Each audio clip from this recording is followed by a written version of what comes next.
Halo, assalamualaikum warahmatullahi wabarakatuh. Karena aku udah lama gak bikin konten, jadi konten hari ini aku buat konten tentang sunat guys. Karena ini konten sunat aku pertama kalinya, dan aku ngerasa posisi rekamannya kurang pas, pencahayaannya kurang sempurna. Mudah-mudahan kedepannya mah lebih baik ya guys. Oh iya, kali ini aku ngasistenin sunatnya bareng operator salah satu dokter yang ada di Dokter Hitan Sukabumi. Untuk peserta sunat ini yaitu anak usia 6 tahun dan didampingi oleh ayahnya sama uaknya, dan uaknya pun ikut ngerekam untuk proses sunatnya. Karena sekarang udah ada pelonggaran pandemi, jadi di Dokter Hitan Sukabumi semua keluarga yang nganter boleh menyaksikan anaknya yang disunat, asalkan dari keluarganya gak ada yang alergi darah. Oh iya, untuk anak ini sunatnya menggunakan metode lem dengan teknik STCD atau kepanjangan dari Short Term Crushing Device dengan alat namanya NeuroClam. Oh iya, untuk kelebihan metode lem ini, sunat tanpa jahitan, minim pendarahan, anak langsung bisa main, bisa sekolah, dan aktivitas yang lainnya.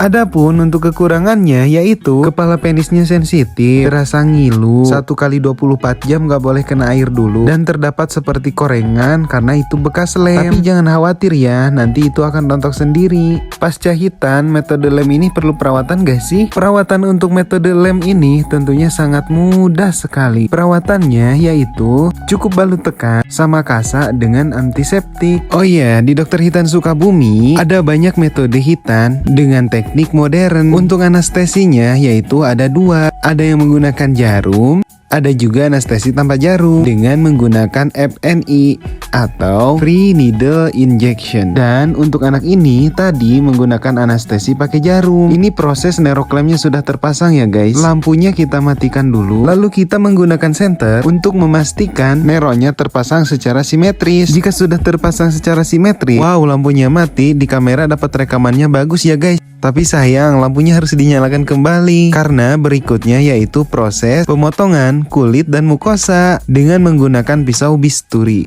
Kemudian kita membuat luka bakar dengan menggunakan kauter. Tujuannya supaya tidak ada perdarahan aktif setelah NeuroClamnya dilepas. Santai aja, gak akan terasa panas kok. Karena anestesi tadi efek sampingnya 4-6 jam. Proses pembuatan luka bakar ini gampang-gampang susah ya guys. Karena kita harus teliti untuk memastikan darah tidak ada rembesan. Karena jika darahnya masih rembes, itu akan berpengaruh nanti ke lemnya. Bisa jadi lemnya gak nempel atau nanti si penisnya malah membengkak. Makanya proses ini dibilang gampang-gampang susah. Jika sudah dipastikan tidak ada rembes setelah menggunakan senter, kemudian dokter membuka kunciannya terlebih dahulu, lalu melepas NeuroClam dari penisnya. Nah, proses ini juga perlu hati-hati karena berisiko perdarahan aktif kembali. Oh iya, saya salpok sama si bapaknya. Dari tadi lihat-lihat aja ke sana ke atas. Si ibunya kemana ya? Jadi si ibunya tuh ada, cuman nunggunya di luar,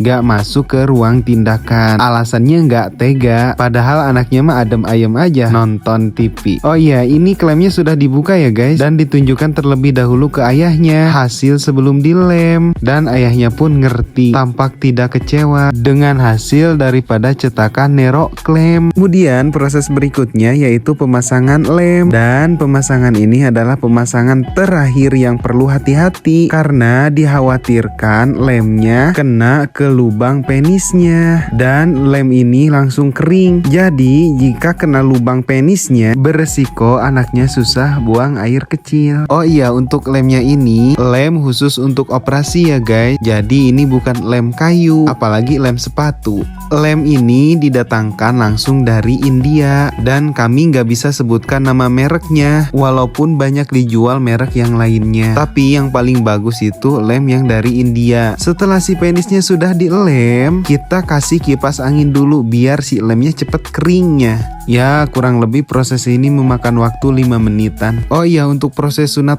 lem ini kurang lebih memakan waktu 15-30 menit karena proses ini nggak bisa diburu-buru. Dan saya pun membuat video ini sengaja dipotong-potong. Dan jagoan hitan ini dari awal sampai akhir sama sekali gak nangis, malah asik nonton sama ayahnya. Sebenarnya jika anak gak nangis, ada keuntungan untuk kitanya. Jadi selama pengerjaannya gak stres. Walaupun diyakini nangisnya itu bukan karena nyeri, bisa jadi karena orang di sekitar gak kenal. Kadang-kadang ke kitanya pun stres dan ke orang tuanya pun cemas. Itu bentar, yang pakai kerudung coklat di belakang si bapak itu siapa ya? Ternyata itu ibu dari si anak yang hitan ini. Si ibunya baru berani masuk setelah hitannya mau selesai. Si ibunya tampak senyum gembira karena melihat anaknya sama sekali gak nangis. Kok bisa sih anaknya gak nangis? Dihipnotis ya? Jawabannya bukan dihipnotis. Karena kalau dihipnotis, kehilangan kesadaran secara penuh dengan batas waktu tertentu. Tapi kalau di kita anaknya gak nangis, intinya sih lebih ke sugesti dan edukasi. Makanya sunat modern zaman sekarang, fasilitas di dalam ruangannya ada TV dan ada mainan supaya sugesti anaknya fokus nonton. Bahkan terkadang orang tuanya ngasih HP atau ngebiarin anaknya main game selama anak itu dilakukan tindakan hitan. Sangat asik sekali kan? Jadi kesimpulannya sunat modern adalah sunat asik tanpa magic. Oh iya, sunat zaman modern juga ngebebasin keluarga untuk merekam proses hitan dari awal sampai akhir. Karena kita memegang teguh bahwa hitan itu perlu diabadikan. Karena hitan momen sekali seumur hidup. Oh iya, maaf ya guys, suara audio rekamannya naik turun. Wajarlah aku buat audio rekamannya di tempat terbuka. Dan apabila ada yang mau bertanya seputar hitan, boleh bertanya di kolom komentar ya. Termasuk apabila ada kritik dan saran seputar video ini. Siapa tahu channel ini nanti kedepannya makin berkembang dan saya pun makin semangat untuk membuat kontennya. Kalau kata YouTuber lain mah, jangan lupa like, komen, dan subscribe. Oh iya guys,